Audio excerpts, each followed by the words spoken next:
This is the InfatuAsian podcast, where I get together with a few friends to talk about Asian things and Asian people that we love. I'm your host, Curtis, and on today's episode, we will be getting our grub on and talking Asian food.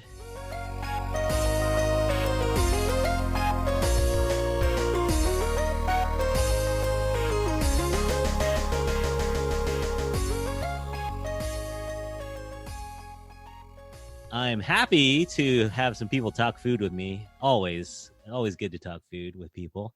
But I'm happy to invite two guests with me. I have Lisa. Welcome, Lisa. Hi. How's it going? Good. I'm happy to talk about food too. Bring it on.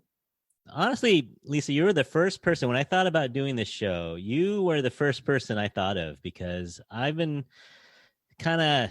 stalking isn't the right word, but I've been following your Instagram for years, and you take gorgeous pictures of food.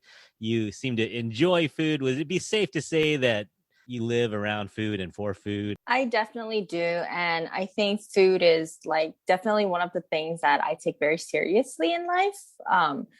Being in the Bay Area, very fortunate that we get to explore so many different flavors and expand our palate. And that's difficult in some countries. So I am definitely feeling that food is so important to me that it decides where I can live and I can't live.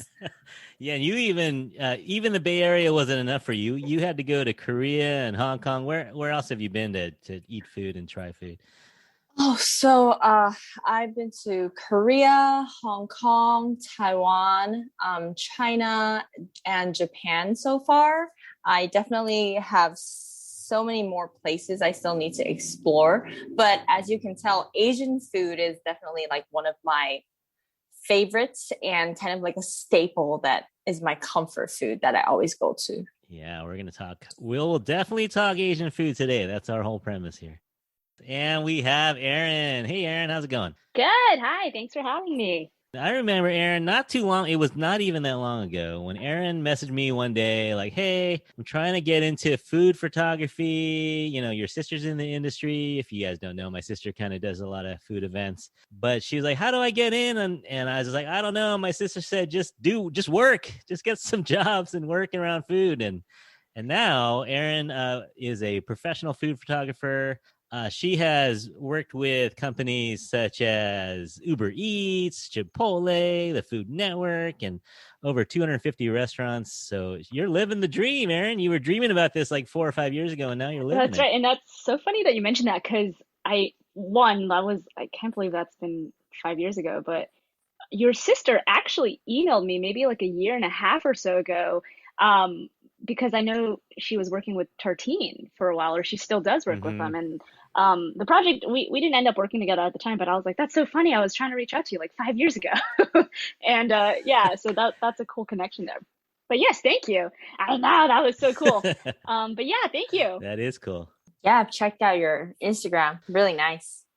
Appreciate it. Thank you so much. Both of you value the look of the food almost as much as the taste of the food, but it's just pretty cool. I threw this out there last episode about K-dramas, about the number one Asian import or export around the world. And you can make a case for Korean dramas, or I think Lisa brought up Korean skincare is a big deal.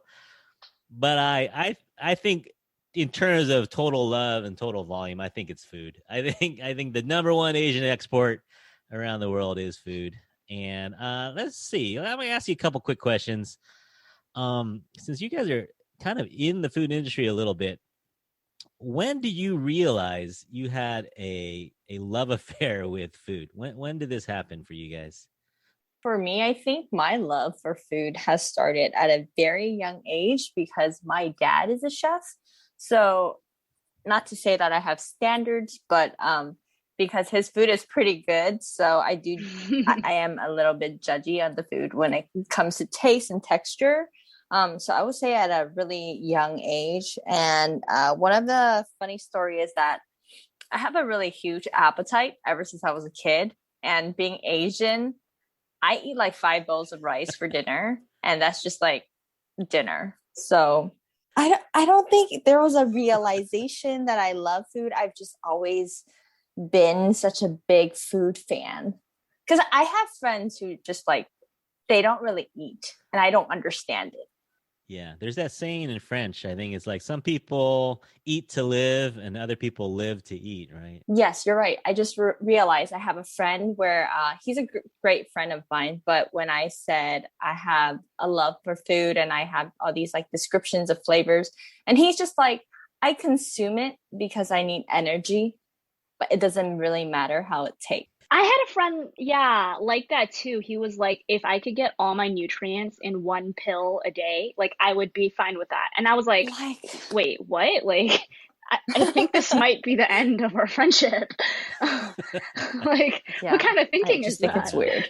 How about you, Aaron? Did you have a moment where you realized, man, food is great. I love it. Yeah, I also grew up loving food. I grew up in a big family where that was, and my grandma lived with us, so parties and family gatherings always happened at my place. But I can distinctly remember a time when I started seeing food as more than just like, food and tasty things. It was like in college when this was around the time when like Netflix started like coming out with a bunch of these documentaries. And I like very much remember watching Jiro Dreams of Sushi and really starting to appreciate how you just said, like some people, live or eat to live to eat. There, like I first saw people who like not just cook to live, but like live to cook. And that was what really kind of, I think really captivated me about the world of like restaurants and food in general. Is like all these stories and all this, the craftsmanship of cooking and food. That was what really made me dive into that world even more. Not just as like a consumer of like food and liking to eat, but like just really someone who likes to hang out with people with stories like that. So those documentaries, like what else? Like Mind of a Chef. I don't know if you guys remember that on Netflix, but that whole group of chefs, like with David Chang and Rene Redzepi, and that whole crew really, I think, helped me see like the artistry behind food. And I think that's when I really started, loving food a lot. I can agree on that, especially like when I think everyone, when they see a pretty picture of like food, they just think it's like you click the picture and it's there, but you don't realize like how much work needs to be put into it, like from the styling, from choosing the right garnishments, and also like when you see the chefs actually in action, all the like really precise pieces that they put together in order to create such an art piece in front of you. Yeah, totally. I threw a question out to you guys about Asian food facts. I just looked this up. Did you know that China uses 45 billion pairs of chopsticks per year? But actually, that sounds like a lot. But when you think about it, it's actually only 2 or 3 pairs per month for your average person in China. But 45 billion chopsticks a year. Yeah, and just to piggyback on the chopstick thing, there was actually like a commercial that they created where it was about chopsticks, like revolving around chopsticks. And as an Asian, chopsticks mean it's like the first tool you use to eat, right? And then if you watch the video, it's actually really sweet because it's like chopsticks at different events when you're like a child or at a wedding, and when it's also like when it's New Year's, it's the gathering. And then that part made me cry because back in China, it's like people are in villages, and then sometimes like their families are far away and can't come back. So like they were having their family gathering, and one of their neighbors was just like going home, and they were just, it's okay, just come over and eat with us. And then that typical Chinese saying which is like, it's okay, it's just an extra chopsticks. And I was just like, oh, I cried. Yeah, I'll put a link to that in the show notes, but that chopsticks video is pretty touching. Yeah. Right. Yeah. I also cried in that. A bunch of softies here. We got a bunch of softies. We just love eating and we love people. Yeah, it's just so sweet. It touched my heart. I think the one food fact I think is real is that if you know Asian food, it always has some kind of superstitious symbol to it because of the name or the ingredient that is used with. And very basic noodles are for longevity, and if it's the longer it is and it doesn't break, it's supposed to like be like you can live longer, or like, you know, during New Year's there's a bunch of food that you eat that is resembling prosperity because it's a tangerine and it sounds like Daigat Daile. So it's very interesting to me that we always have very specific meanings to our food. And I think it's sweet in a way because carrying on that tradition and just like kind of wishing luck upon everyone through a delicious way. I was going to say too, I always thought it was weird growing up that, you know, when you order a duck or a chicken or a fish, they always put the head and the butt. And I'm like, why do we need the head looking at me? You know, little kids. You need the whole thing. But it's the symbolism of the whole, you know, no, don't waste anything. It's the whole life of that animal, the whole life of you. It is sweet. It's just something about it that it's more than just eating, right? It's life. It's like a culture, which is really cool. Yeah. And I feel like it kind of brings a meaning to the dish too. Like when you eat it, and then like, you know, growing up, you'll say your mom cooked something for you and then she told you that it means this way. Eventually, when you eat it again, it's going to bring that memory back. Yeah, for sure. Yeah, there's intense memories with food. Sometimes you'll eat something, Totally. it totally reminds you of something. Yeah. Aaron, you got a fun food fact for us? I do. And this is something I was talking to a friend about recently, but and some people have learned more about this, but growing up, I don't know about you guys, but MSG was always seen as something super bad for you.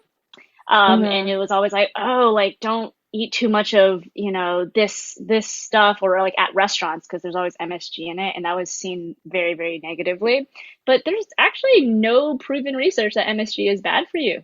There's nothing bad about it, and it's actually a naturally occurring amino acid, and it's found in lots of foods like tomatoes, cheese, steaks. Mushrooms, It's just like nature's umami, and it's really, really delicious. And it was this idea that Chinese food specifically has a lot of MSG and that it's bad for you kind of came out of some poorly written research in the 60s, which coined the term like Chinese restaurant syndrome. Yeah. Like if you eat at too many Chinese restaurants, like you're going to get, you know, lethargic and feverish and sluggish and all that. Yeah. And that is all actually super unfounded. So eat that MSG, everyone. It's delicious. It was just a letter to the editor too. It wasn't even like a research paper. It was a Chinese or a Hong Kong doctor, and he wrote into Science or Nature magazine. Something like that. Yeah. And he wasn't even like a researcher in MSG. Like, and I think it was like anecdotal stuff from his friends who like ate at Chinese restaurants and felt tired. Yeah. No, I love me some MSG. Oh, I definitely agree. Right. It good. Makes everything more delicious. I think it's interesting that even growing up, like even my own parents like would be like, oh yeah, like there's a lot of MSG in that. Like they bought into that, you know, bad research as well. And so many restaurants say on their menu, like, oh, no MSG added, as if, you know, because obviously since it was vilified, now saying you don't have MSG is obviously a good thing, right? So that's just something I feel like we now have to retroactively go back and be like, actually, so hard though. Once it's in the culture, it's so hard. Exactly. So this is us like going back, revisionist. Yeah, I definitely like Googled it myself too, and I was like, "There's nothing wrong with MSG actually." And then, I think they were just saying it's like similar to, you know, like when the flavor umami was very popular. It's just a form of that. And I think the only thing like my parents really think of MSG is like because it's salty. When you eat too much, you want to keep drinking water because you feel thirsty. Mm-hmm. All right, let's do a couple quick questions from my guests. What's your go-to Asian comfort food? For me, it's lap cheng lap yok fan, which is clay pot rice. Oh yeah, Chinese sausage, Chinese. I guess you would call it cured pork belly. But lap yok, and actually I really like lap ap also, which is cured duck. Ooh. Mm-hmm. I'm gonna do a quick shout out to Maolei in Chinatown, San Francisco, because that's the spot. If you guys don't know where Maolei is, go ask your grandma or your grandpa. Yeah, he knows. That place that's where it's at. My grandma's been going there. She refuses to buy it anywhere else. But that dish is just like everything about my childhood wrapped up in one. It was like I recently had it and I was like, this would be my last meal because it's just comfort in a pot. Like there's the flavor and the my favorite part, which is after you cook clay pot rice, you get that crispy Oh, bottom. Yeah, and then and then you like get to scrape that bottom part and it's Yeah. just crunchy, crispy, and like I dip it in a little bit of soy sauce or like the extra oil from the lap yolk, and it's the best thing. So that is my childhood go-to meal. Like anytime my grandma made it for us, it was like it's a party. And that's country food too. That's Hmm. I think we're all Southern Chinese here, but that's like my dad. You know, my dad was born in South Dakota, and I'm like oh, fifth generation Chinese. But what's interesting is that stuff was passed down because that was their comfort food, right? And so my dad always likes clay pot or soups and stews from the old country, even though he was born here. And In he South passed that down. Dakota. Yeah, I know. Yeah, right. super random. But he passed it down to me, and my daughter loves Chinese food now, even though she's sixth generation. You know, never been to China in her life, but she loves it, and so it's kind of like things like that get just passed down from generation to generation, and whatever brings your family comfort is probably going to be passed on down to you. So it's pretty cool. Thanks for Hmm. that. Lisa, what about you? What do you go to when you need something to give you some comfort? What do you eat?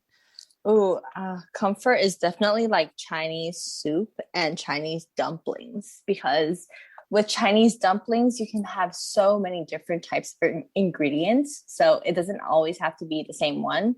And I feel like within dumplings itself, there's just so many different types of dumplings because even though it's Chinese dumplings, it's like Shanghai wonton is different from Hong Kong wonton.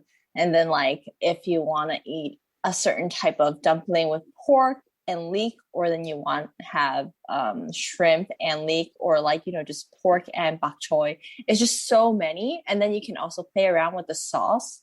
And so that you can have a spicy or have a salty or have a sweeter. And I also feel like my favorite is dumplings in a hot bowl of soup. It's just like so comforting and it's just so homey and it's so easy to make too. Yeah, yeah, and you got mine too. I was gonna say, you know, if I don't eat Asian food for a couple days, or maybe we go to Oh, vacation in Europe, the first thing I want when I come back is some kind of noodle soup. Something. It can be pho, it can be ramen, it can be hand pulled noodles or wonton meat. It could be some kind of Asian soup. Just hits the spot and reminds. Even though I'm not Japanese, but something about ramen, or even though I'm not Vietnamese, something about pho just gets me. The flavors, the warmness, yeah, it just gets me. I think it's the soup. I think like, you know, it's just so nice. And then like Aaron for the clay pot rice. I love the crispy bottom, but my mom had also taught me like when it's like crispy and then you kind of just pour like hot water on it and then just kind of make it nongjuk. So it's kind of like Hmm. crispy porridge because then that charred flavor is still there. It's so good. So Yep. good. No, there's fights. There's like fights over that part. Once you get down to the Oh, I Oh bottom, fight it. yeah. there'll be some I definitely battles. fight. I do something that's a little bit probably not, it's probably frowned upon, but like I like dig to the bottom, like even when it's not at the bottom yet, I like go in and I like move the fresh rice on top and I'll go for the bottom like from the Oh, get. totally. And Totally. I gotta check the rule book. I don't know. I don't know if you're supposed to do that, Aaron. that's a red card move for I sure. think so. Yeah. I try to like put the fluffy rice back on top so no one knows. You got to do what you got to do sometimes, though. You know, you gotta do it. You do because that's the best part. That is. Yeah. That is. Um, Aaron, if you haven't tried, I went to Hong Kong and there was like this very old school bo zai fan place, which is like Uh-huh. clay pot rice is their signature. It's called Kwan Gay. Uh-huh. Ooh, the waitresses, they're so mean, but the food is so good. Yo, So that's how when you know it's good. that's how you know the restaurant's popping. Yeah. Yeah. Right. You have to feel a little bit verbally attacked. If you get yelled at, Yes. yeah. If you get yelled at, it's a good day. That's a good day in a Yeah. Chinese restaurant. But damn, their food was so good. Yeah, I'm definitely meaning to go back to Hong Kong. I'm just not trying to quarantine for 21 days. But the moment that gets lifted, I'm there. Yeah. I don't know. Should we do this one? Okay, well, let's go ahead and we'll do it. Is there an Asian food that you just can't do? Even if someone is like, you got to try this, is the best thing ever. I mean, I have family who love this, but I just still haven't been able to do it. Oh, I just thought of another now as I said it, but durian is one of them. I know, this is polarizing, right? Some people really love it, and I know that it does taste better than it smells, but there's just something about it that I just can't. It's strong. We can agree that it's strong, right? Like it's got So a strong. very I can't do it it's either. pungent. It's pungent. I had an aunt who brought some, bless her heart, to work, and someone called animal services. Oh, They no. straight up thought something died in the lunchroom, and that's all you got to know about durian. But I do know, like, in terms of flavor and like texturally, I think that's also polarizing, but I know the flavor is a lot better than it smells. But I just getting past that first step is a little much for me. And then after that, it's probably like the blood jello at the supermarkets when I see it in that tub. Good. Like I just yeah, okay. It's so I'm good. sorry. I'm sorry for all y'all who love that. I know like actually is this the same thing that's in Bumboe in like Yes, the it Viet is. soups? Is it that? Okay, so yeah, like I think it's conceptually. It's not a texture thing, it's not a flavor thing. I think it's totally a conceptual thing, just Yeah. knowing that it's blood like that and just coagulated. That's just, then ain't my thing. And the last thing I thought of as I was saying, is balut, the Filipino, I love yeah, that too. Wow, Lisa will do fertilized balut. egg. Okay.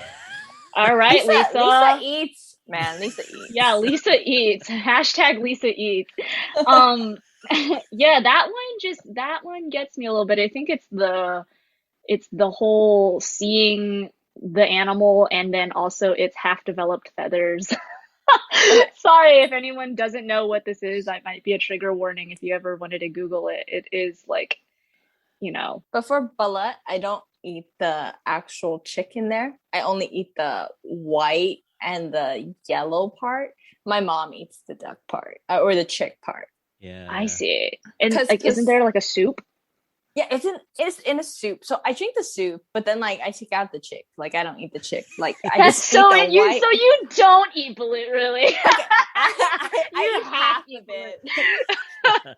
Because the white part is so different from when you eat an egg. It's like Okay. crunchy and like it's like I really see. like I like that crunchy texture, so Yeah, I okay. really like it. And then like the yolk, it's a lot creamier than like when you actually eat just like a regular egg. For me, I was thinking, and I spent a little time in Taiwan at the night markets, and I'm going to say stinky tofu.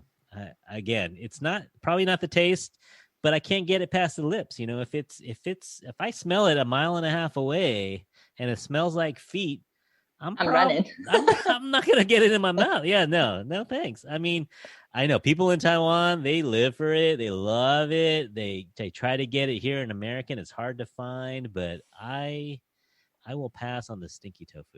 Will you do that one, Lisa?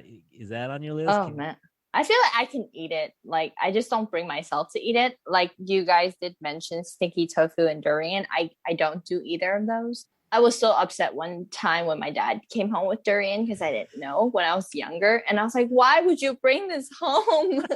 You need to warn us. I know. I was so upset. But growing up, I feel like the smell isn't as bad anymore, but it still stinks. I think stinky tofu, like my friends tried it. They're like, oh, it doesn't really taste like anything. It just tastes like tofu. So I would try it. But I remember there used to be a stinky tofu restaurant in Chinatown when I was really little. And I was like, every time I walk by that street, I was like, whose sewer is exploding? Because it was so bad. And I think that's why they had to close down because the neighbors there's are complaining. complaints. Yeah. Oh. Yeah, for sure. I would try them, but I wouldn't say like is a food I'll never try. But for now, I haven't tried it. You wouldn't seek it out. No. Yeah. It seeks you out. Yeah. And it stays with you probably for a while too. Yeah. It lingers. All right, Lisa, you got a food that you will not try? I would say I would not try, but then like I have kind of tried. So bugs. I've seen people eat bugs, and it's like actually very popular in Asia too. In Korea, it's still very popular. Where I think it's silkworms. It looks so gross, but apparently it tastes like chocolate or something. Some kids, when their parents give it to them, like kids apparently like it more than chocolate sometimes as a snack. I just think it's so gross because it's like in a whole cup and it's like a lot of them. They're like not alive though. Stir fried in the wok or something like that. Okay. Yeah. Those are like juicy, yeah? Like they're grubby. I don't know. I just imagine. think about it exploding in your mouth and it's just Oh kind of yeah.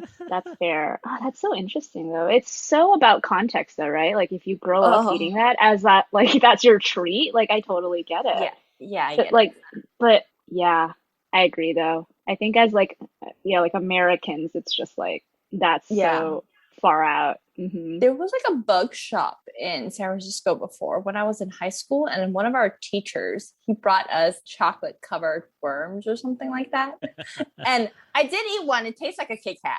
Yeah, when you deep fry it, you throw chocolate on it. I mean, yeah, that could be anything at that point. It's the concept.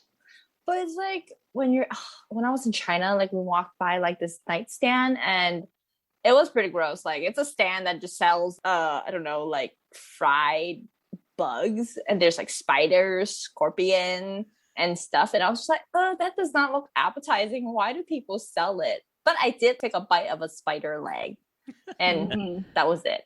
But it was still gross. A lot of research is going into how we can cultivate bugs as like a viable source of protein. And it's very much a thing that's happening. And like, I mean, I know this could be the future. And cricket flour is already, a thing on the market. Crickets are a really, really high, source of protein. Yeah. And you can get chips and all that. So like, maybe we gotta adapt in the near future because it's happening. Yeah, for probably. Sure. It does have high proteins, though, and nutrients, apparently. Yeah, and they grow so fast. There's so many of them. Ooh. They don't use a lot of resources. Yeah. But yeah, I feel like, again, like we said, it's based on where you grow up, right? And like it's weird to us because we're not exposed to eating bugs. But I know a lot of different parts of Asia, they still eat bugs because it's like really normal, and they think it's very healthy and there's nutrients in it. Mm-hmm. Yeah, totally. Fair enough. All right, I think we're going to jump into the main segments, which for today, I'm going to have you guys put your heads together a little bit and come up with, I threw out some challenges to you guys, and I'll throw out the disclaimer. We're not experts, right? We're fans. We love food. We're not journalists, or we're not trying to say this is the only answer, but I threw out some challenges to my guests, and I wanted to see what they thought in terms of like food trends that is going on right now. So the first challenge was, what is something in Asian food that is just huge? It's global. It is pretty much universally loved by everyone. And this is just something that everyone would know about. And so the first challenge to you guys is name a mega food trend coming out of Asia. It's probably been here for 20, 30, 40 years, but name a mega food trend coming out of Asia. These are like iconic foods. Let's start with Aaron this time. You got a mega food trend? Yeah, I think globally speaking, instant ramen has got to be everywhere, right? Like I feel like every person, every corner store, every, market must have some form of instant noodle. It's almost, like everyone, if you've been to college, I feel like you've eaten an instant ramen. It's not even just like, for me, actually growing up, I like ate that for breakfast because it's like normal. It's like Hong Kong style diners. You have like instant noodles for breakfast. But like, I think they're just so pervasive everywhere. And like, it's not just an Asian thing. Like people, Top Ramen, people know what that is. Like you can buy like so many stores, like liquor stores even, it's like $1 for like 2 of them. So that is probably got to be everywhere. I mean, Yeah. I have yet to check every continent, but I'm sure. It is. It's so cheap. It's so Uh-huh. easy to cook. Like if you have no cooking skills, if you can boil water, you can make a Boil ramen, water. right? Exactly. It's also a great snack. It's such a good It is a snack. great snack. You can eat it dry. Yes, Yeah. crack that powder in the Crack it bag, in. crack it, and then shake it, and you got yourself a snack. But you can make it fancy too. I mean, you could throw in some meat, some veggies. You can dress it up. You can throw in some Mhm. spice. You can go. You put an cream. egg on it, and all of a sudden it's like Ooh. gourmet. Spam and egg. Yeah. The best combo. Pan fry the spam. Oh, now you got yourself a late night diner. No, I'll throw in some corn. I'll throw in some frozen peas. It's really flexible. It's a nice. Yeah, I don't think you're wrong, Aaron. That is definitely a mega trend. If you've ever watched a Korean drama, it is hard to get through an episode or two without seeing one and then wanting to get one yourself. So yeah, Facts. the ramen, and that's like actually, isn't that kind of their version of Netflix and chill? Like if someone says, "Hey, you want to have a ramen with me?" Isn't that kind of like a way You of want to saying come over and eat ramen? Yeah, that is. that is right? Yeah. So be careful. Be careful who you invite over. You can't just invite anybody over for ramen. You gotta put some thought into it. All right. Good choice, Aaron. How about you, Lisa? What's your mega food trend out of Asia? I think mega food trend right now is definitely Korean food, Korean barbecue. You see it everywhere. Korean meat, anything that's like Korean labeled seems like to be a new trend with BTS as well, if you haven't seen McDonald's. But I think Korean food, because I feel like before it was like really hard to like find anything that had to do with Korean food, but now like everyone knows Korean barbecue, there's kimchi and more like Korean snacks available and imported as well. So it's like definitely like a huge trend. We were talking about this earlier. It's no secret that it's the Korean dramas that are pumping this stuff. When you watch, have you ever seen this drama called Let's Eat? Have you ever seen that one? It's basically like a mukbang, kind of a Korean mukbang drama. He's just eating for like 16 hours. It's amazing. I think one of the K-pop guys in highlight, isn't it? Yoon Do-jun. Yeah, so go check that out. But don't watch it when you're hungry, because that will kill you. That will just kill you. But yeah, I agree. I think in the, 10, 20 years ago, it was just barbecue. Korean barbecue has been here for a while. Mm-hmm. But I think in the last 10 years, we've really seen Korean fried chicken, the chigaes, the tteokbokki chigaes, and those kind of stews. Seolleongtang. Yeah, and all the banchan, all the stuff that goes along with it is just it's super popular right now. And so yeah, I think that's a good pick on the trend. Also, did you know H Mart is the largest Asian market in this country? I did not. No. I thought it was I thought it was Ranch too, but H Mart has the crown. Like they have like more stores in America than Ranch does. So they're making moves, and like I mean it's not even just Korean stuff, right? Like they obviously have a lot, but they have a lot of different types of Asian groceries and even American groceries now. So I mean, I think the accessibility of these ingredients is becoming greater. So people are allowed, they can shop for these things, and like they see it in the drama, and now you're like, I'm gonna make tteokbokki at home. Yeah. Which is like how people are buying all the jjajangmyeon with the neogori to make the Parasite noodle. After Parasite. Mm-hmm. Yep. And there's also some really good YouTube channels on Korean cooking. So I think together you have Mangchi showing you how to do it, and you have H Mart with the ingredients. So it's kind of like, and the drama showing people eating it. It's kind of like the perfect storm, I think. Yeah. Quick plug for episode number 3 of the InfatuAsian podcast. We're doing a review of Crying in H Mart, Michelle Zauner's book. Oh. So I might have to go to H Mart. We just got one here in San Francisco. We just got our first H Mart. I haven't been yet. I got to get in line. The lines are around the block right now, but I got to get in there to do some research. I got to do some research for the pod. A little bit of crying. Yeah. Take a picture of yourself crying in H Mart. In H Mart, yeah. For the pod. We got to do it for the pod. For the pod. I'm going to, my mega food trend is just jumping on Lisa's plug from before is dumplings. Like fun fact, I was in Shanghai in, don't laugh, 1997. I was in Shanghai, and I met a Canadian. Like I don't speak Mandarin, and I met a Canadian, and I'm in Shanghai, and he's like, you gotta try this restaurant. So we went to this restaurant, and he ordered xiaolongbao, and I'm eating it, and I'm using like my chopstick. I'm grabbing it out of the little tub thing, and he's like aghast, like his face just looked like I had killed his cat or something, and it's because I was ripping the skin and losing the juice. And he was like, and the funny thing is, this Canadian guy wasn't even Chinese. He was a white guy, and he's like, "What are you doing? You can't lose the soup." And I was like, "What are you talking about? I'm just getting the dumplings." This part. I know. He was offended for us. Yes, thank you.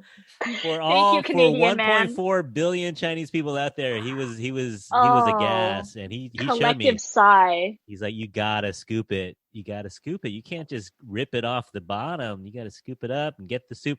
So that was my first xiaolongbao in Shanghai. And yeah, that was kind of opened my eyes to the world of dumplings. And a little bit after, it wasn't too long after that, we started to see restaurants here popping up. And now, yeah, the Din Tai Fung. And just in San Francisco, there's been a bunch of Shanghai restaurants exploding with the xiaolongbao XLBs out there. And it's a whole, it's fighting words sometimes. Like if you get out there and you'll see, someone's like, the Din Tai Fung is the Taiwan kind of version of the xiaolongbao, and then you have the Shanghai purists are like, no, you have to have it from a Shanghai place, and then anywhere in between, there's more places that are making them colored. They'll make them kind of fancier ones, and the dumpling, like you said before, is versatile, right? It's like you can have pork, you can have vegetables, you can have chicken, you can have vegetables and chicken, and there's like some are fried, some are boiled, some are on noodles, and there's such a variety, and they're such a little perfect food. I mean, you just pop them in your mouth, you get a little bit of the savory, some of them are a little sweet, you can get them filled with custard, you can get all kinds of different dumplings and black sesame seeds, you can get anything you want in dumplings, and they're just so yummy. And just if it hasn't hit your town, like I don't know who's listening to this podcast, but if you don't have a dumpling place near you, there are frozen options now that you guys can get. You got to get out there and you got to try a dumpling. If you haven't had a dumpling in a while, go out and get one. It's definitely, for me, a trend that I don't want to see go away anytime soon. I'm happy to have the dumpling trend last as long as it possibly can. I think it'll keep going. I feel like with the frozen option as well, I've seen a lot more companies making them a lot more options out there now. And while you're on dumplings, I have you tried the bun fried version, like the Shanghai dumpling? I found one in Newark that is like epitome of great. Yeah, I actually like those more than xiaolongbao. Like the sanjinbao. Yeah, I gotta give you that restaurant I go to, because it's like flavor is so good. There's the juice, the soup inside. The bottom is fried, crispy. Ooh, so good. Yeah, I was telling Lisa and Aaron earlier. I mean, we're doing this on Zoom, but pandemic's kind of lifting out here in the Bay Area. So I think our next food episode, I want to do it on location. I think we have to be slurping.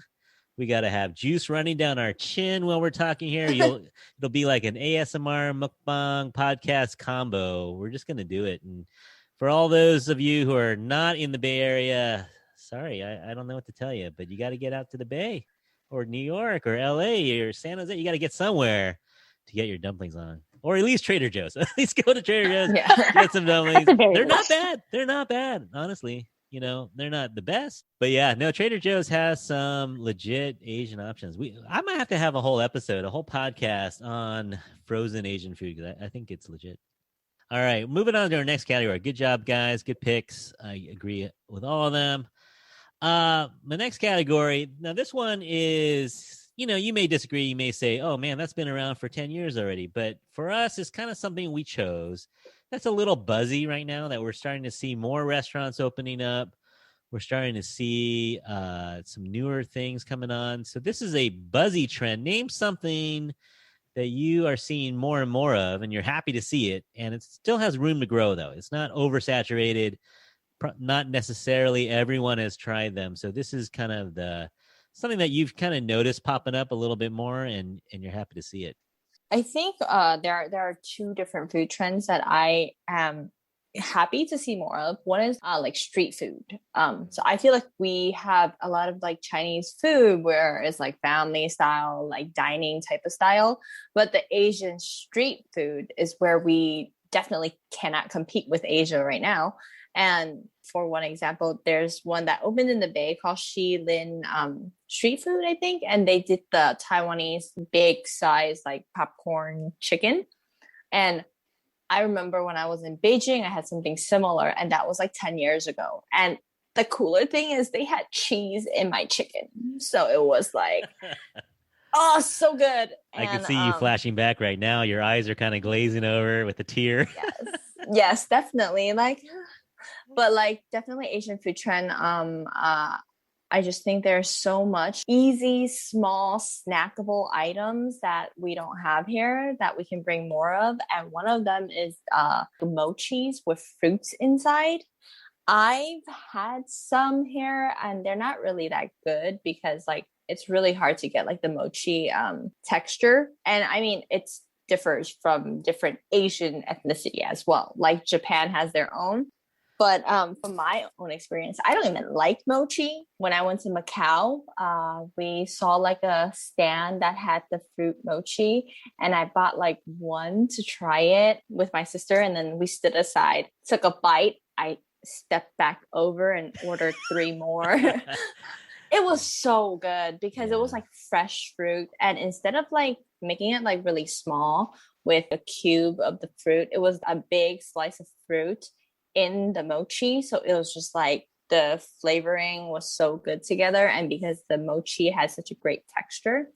And I've seen people recently, like because we're in quarantine, a lot of people have been baking and doing more home cooking. So I've seen people doing it like as a side hustle and making them. But definitely feel like that is one of the food trends that people can work on more, because Asian street food is hella good. It is. But I agree. We need those. We need the night market. I think these street foods are really best consumed between like 11 p.m. and 1 a.m. Like when you're kind of after work, you're hanging out with friends, you're walking down the street, and like in Taiwan and Hong Kong, and I'm sure in Korea and China too, they have these street markets where you're just able to grab this food for cheap and grab like 10 different things because they're not huge portions. You can just grab it and keep walking.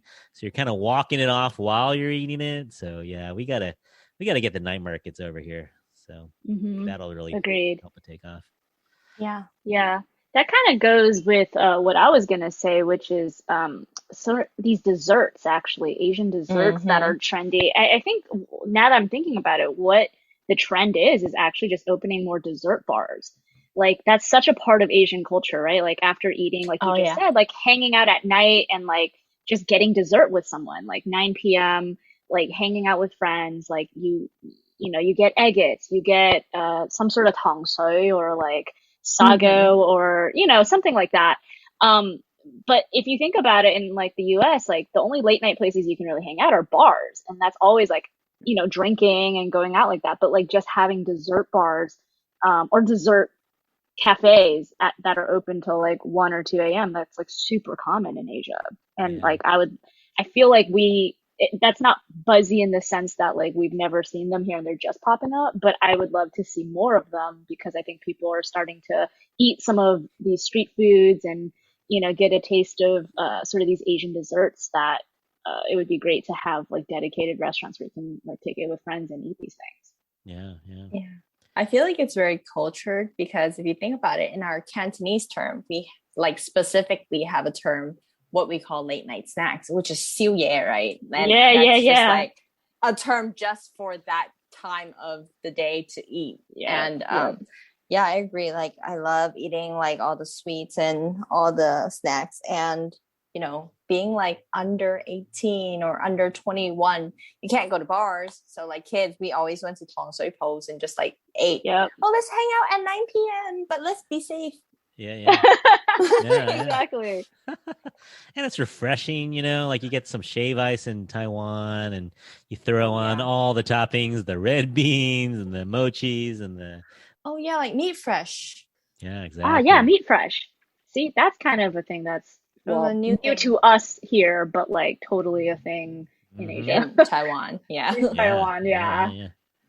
Cool. Good picks, Aaron. I'm going to go with kind of more of a idea. And my buzzy food trend is I've kind of noticed a leaning towards less of an Americanized version of food and more of an authentic version of food. So maybe less fusion and more authentic. Like you'll see these guys and they get training in like a culinary academy, but when they come home, they'll hit up their grandma or their mom to help cook in the kitchen, and they'll open a restaurant based on their mom's cooking or their grandma's cooking. And I really like this trend. I hope this continues because, as much as I like Panda Express, I think it's yummy and it's good, but I think there's something about cooking with the techniques and the flavors and the, not necessarily, for years, both of my grandparents had restaurants in America. And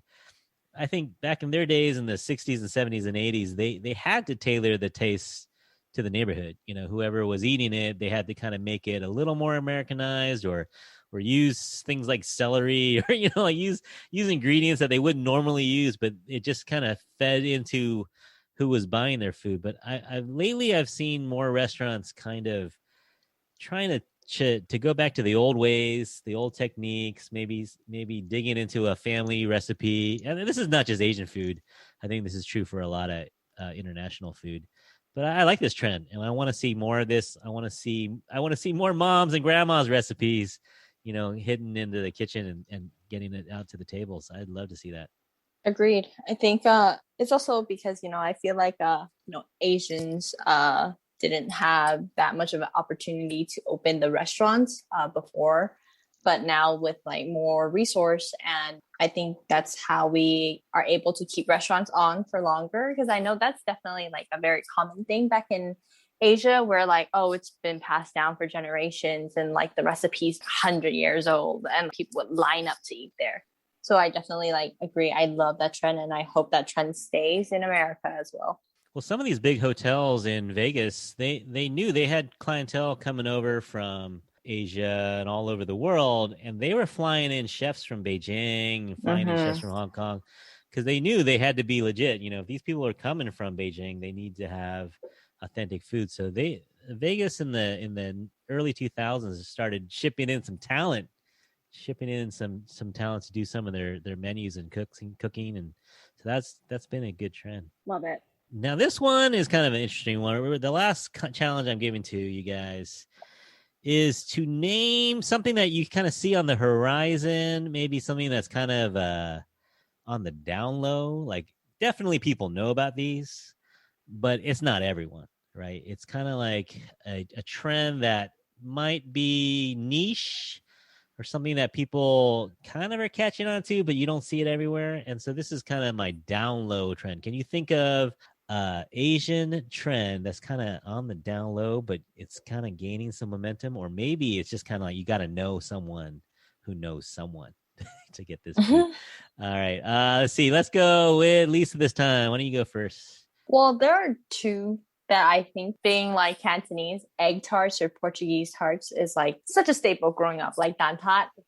And one of the most successful ones in the Bay Area is Golden Gate Bakery. And like everyone lines up to get it, but seems like it's the only place that can make it so good.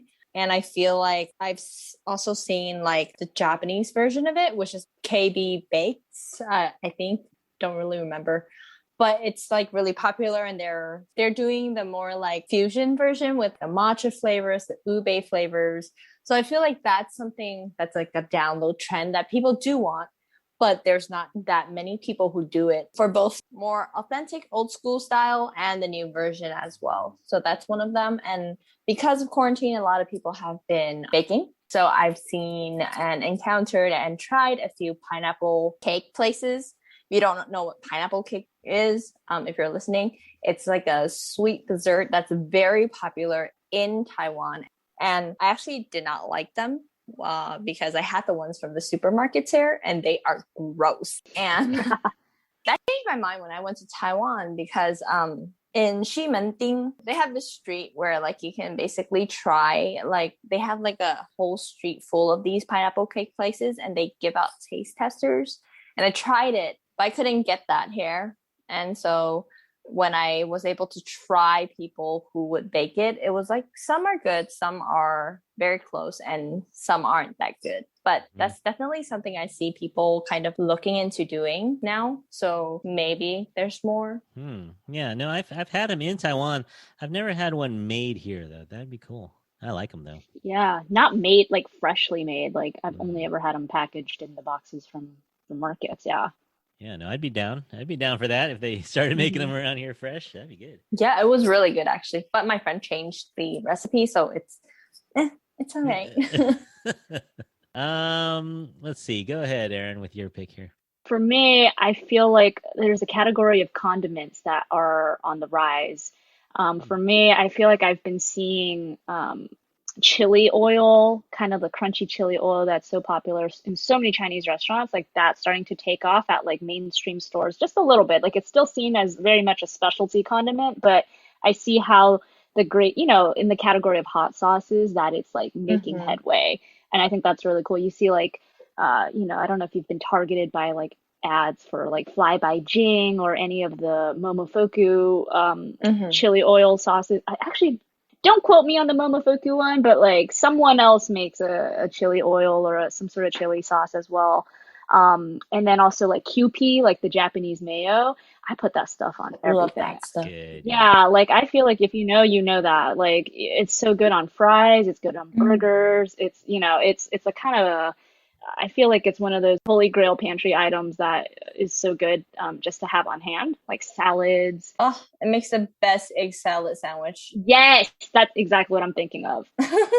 So like QP, I feel like is one of those things that like once you buy a bottle, you're like, oh, this is forever going to be a pantry item.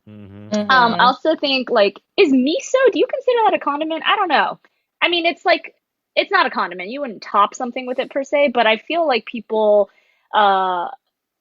are cooking with it more. Like they understand that it has a very important place in creating bases for things. The umami that comes from miso, for salad dressings, for soups, for marinades, all sorts of things. Like that's one of those like down low things. Like if you know, you know. And you can find it now. Like you couldn't, like 10 years ago, you couldn't find miso, but now it's in supermarkets. You can just find miso. Miso. And like different brands. Like you can find white miso. You can find, like there's types now. So that's really cool to see. Not just in Asian markets. And exo sauce. I feel like exo sauce is something that we know as like Cantonese Chinese people, like that's something that's definitely a condiment in the pantry, but I think it's slowly on the rise. I see some people trying to make it commercially, so I'm waiting to see if exo sauce takes off because there's like a category of luxury, luxury condiments that I see making some buzz here in the US.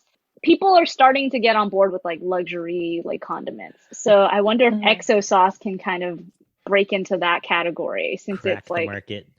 Yeah, I would love to see that in America. Yeah. Very cool. Very cool. All right. I'm gonna go with seaweed. Now seaweed's been around for hundreds of years. I don't know how long it's been around, but we've all had it in sushi, of course, and maki rolls. But I think it's making inroads with all different kinds of cooking. But I think it started in Asian cooking, and there's a reason it's kind of taken off now is because it's healthy. It's got a lot of protein in it. So if you're a vegan or a vegetarian, It's got a lot of protein in it. It's got minerals. It's got natural salt in it, so you don't have to add salt to your food. Of course, vitamins and fiber. It's also super sustainable because it uses zero land. Like there's no land involved.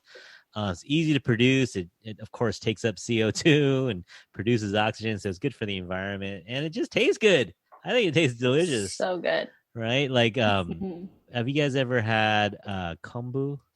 Like they just make this dashi broth.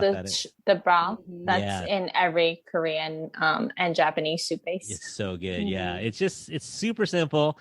But now people are using kombu, like they wrap fish in it and they cook it, or they make kombu if Like it's starting to show up in different ways besides just dashi. And of course, like if I had a choice between like a lettuce salad and a seaweed salad, I'm taking the seaweed salad every single time. It's chewier. It's got the flavor, but it's still healthy for you. So I feel it's green, right? So I'm eating my greens, but it's got the texture. I'll eat salad just because I know it's good for me. But seaweed salad, I'll reach for it, right? I'll ask for it. I'll order it because it's so good. I also love how seaweed is like, the dry ones where you can snack on them because they're like easy, and then you just have hot rice and then you just eat it. It's so good. Or furikake, the sprinkle powder that you sprinkle. Yeah. And then like, if you want just a little bit, you can rip it up and then like dash a little on top of your food for that extra flavoring. And I love how like when I first ate it when I was a kid, because like, with seaweed, we had always associated it with sushi, so Japan. And there was like a spicy one, so that one was my favorite. But I love how like I eat Japanese seaweed salads and they're like really good. I love how the texture can be so different too. There's a lot of kombu on the West Coast, and you can actually forage it. You can just go to like down by Half Moon Bay or up by like North Bay in Marin. There's like a lot of places you can collect it. It's just laying there for free. It's laying there for free, y'all. Yeah, no, I do a little foraging, but I gotta work on my recognition skills. It's like you can't just eat any seaweed, but yeah, there's definitely 4 or 5 kinds of edible ones. There's like wakame out there. There's like rockweed. There's like a whole bunch of stuff that you can eat out on the coastline, which is pretty awesome. Even kelp, yeah, you can just slice it up, make pickles out of kelp. Yeah, it's pretty cool. Mm-hmm. All right, nice job, guys. Thank you for that. Is there anything you want to throw in here at the end? Any plugs for restaurants? Go ahead, shout out your favorite restaurants. Just go to your local restaurants. If you haven't tried like a local like Asian restaurant you see because it looks like rundown or something like that, I'm telling you, it's the best. And if you want advice, if there's a child doing their homework, that is the one you go to. That was you, Lisa. That was That me. is amazing. I love that. That's a great descriptor. Yeah, and we should give a shout out to our local Chinese restaurants too, or Asian restaurants, because they have been hammered by this pandemic, and it's hard. I mean, we even went to one a couple weeks ago, and the service was pretty bad. And the guy came up to me and apologized, and he was like, we just can't hire anyone right now, so they're getting hit. And then people will leave the 1-star Yelp review because, their service wasn't good or whatever. So these restaurants need a break. If you go on Yelp and you give people bad stars because of a service, get off of Yelp because that's for food. Like, and I just feel like you're hurting a business just by, I feel like if you don't like their service, you can talk to them instead of like just saying they're rude, because people go on Yelp to find a place that it tastes good. And it does a lot more damage than like you think. So I feel like with the internet, people really have to think about the things they say and like how it can affect people. Yeah. Our local restaurants have been hit hard. So please support them. Yeah. And Chinatown's like a ghost town right now. And it's just super hard because these are, and I think we both shared that we had families in the restaurant business, and people pour their heart and souls into these businesses, and it's really just tough times for everyone right now, but it's especially our Asian restaurants got really hammered by this pandemic. So go eat local. If you have a problem with it, talk to them directly. You don't have to leave a bad review. Let them know. It's fine. But you don't have to rip them just because, your food was 10 minutes late or something like that. I saw the saying, which is that when you're supporting a local business, you're supporting a family putting food on the table and not some CEO trying to get a new vacation home. Yeah, for real, for real.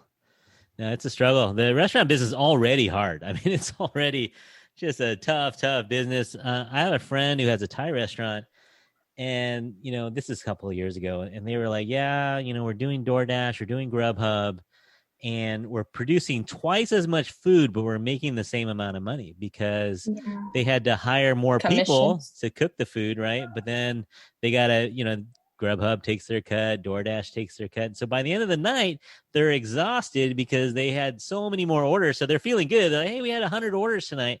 But in reality, when they count up the money, they realize, man, we're not making any more. We're making the exact same as before. And so the restaurant business is just tough. It's just super tough. So all you business owners out there, we feel for you. Please go to the local mom and pop shops. Go say hello and just order some food, order to go. You sit in there. Now we're opening up a little bit more, but just support them in any way you can. For those in the Bay Area, I'm just going to shout out a few restaurants: Washington Bakery, R&G Lounge, Daeho, Stix. Oh, yeah, Stix. Yeah, Stix, where you get the Korean hot dog, corn dog thing. Yeah. Cool. Great choices. Thanks. Aaron, you got any shout outs? You had one shout out earlier. Yeah. Who did I say earlier? But I mean, I have so many places. I think of a few places off of Taraval that I really want to plug. Dumpling Kitchen, Dumpling Specialist, New Taraval Cafe, House of Pancakes. Please go get your Asian food. Those are some of my go-to places around my hood. In the Sunset. If you're looking for any of those dumplings that we were talking about earlier, like those spots are the ones. New Taraval Cafe is just your good old American diner, but it is run by a Chinese family, and they're really lovely. So shout out to Stan at New Taraval Cafe. But you make a good point, which is like a lot of these delivery services take huge cuts. And I know because I've worked with restaurants who are like, they take like a significant percentage. So if you can, just like stop by and pick it up yourself. Don't order where they, the delivery. Go by, say hi to them. That makes a huge difference, honestly. Like I'm talking like 20-30% commission off of these orders. Like it's steep. So if you want to support your local restaurants, really just call in and order from them. Yeah. Plus, Asian food has a real thin margin, I think people, if you go to Gary Danko, you're used to paying $100, but, you go to a Chinese restaurant, you're used to spending, $8 to $12 on a dish. And so the profit margin on these dishes is slim to begin with. So you throw in DoorDash or Grubhub or Postmates or whatever, you throw in that on top of it. I mean, I like those services and I've been lazy sometimes, but, honestly, I need the walk anyway, right? I need the fresh air. I need to get out of the house. So if I can, I'll try to go in and call the restaurant directly or better yet, walk in yourself. Yeah. And in the peninsula, there's Tani's, there's Thompson, there's Amami for Japanese food. There's Fat Wong's Kitchen for Chinese food. There's so much options if you just like go on Yelp and just look up like some of these places. And I feel like by you just supporting and just dropping by and taking a car ride for fresh air, I mean, you're supporting them more than you clicking on Grubhub. Yeah, good stuff. Good stuff. Well, I'm glad we got that plug in. I'm really glad we did that. And I just want to thank you guys for spending an afternoon with me talking food. My stomach is ready for some food right now. But thanks for joining me. Next time I owe you guys dumplings or whatever you want. We'll have to get some food together. If you want to follow Lisa on Instagram, are you okay with this plug? Yeah. All right. Yeah. Follow Lisa at I Eat Sleep Play on Instagram. And if you want to follow Aaron's on Instagram as well at Aaron GGG. Correct. On Instagram. Follow her website at aaroning.com. That's ERINNG.com. And if you want to email us, we are at InfatuAsianPodcast@gmail.com. So that does it for episode number 2. Thank you to my guests, and we'll do it again. We'll do it again soon. And thank you out there so much for listening. I don't even know who you are, so send me an email. Let me know who you are. Do you like our picks? Do you disagree with our picks? Do you have a recommendation for us? Let us know your thoughts at InfatuAsianPodcast@gmail.com. And please follow us on Instagram and Facebook as well at InfatuAsian Podcast. All these details will be in the show notes. I'll put as many shout out links as I can. Lisa threw out about a dozen, but I'll try to put them in the show notes so you can find them. More episodes coming soon. Like I said, we have one coming up on music. We have one on the Olympics. We have a lot of good stuff planned. So keep looking out for new episodes wherever you get your podcasts. And until then, on behalf of Aaron, Lisa, and myself, we hope you are all happy, healthy, and safe. Thank you again, and talk to you soon. Bye. Bye. Bye.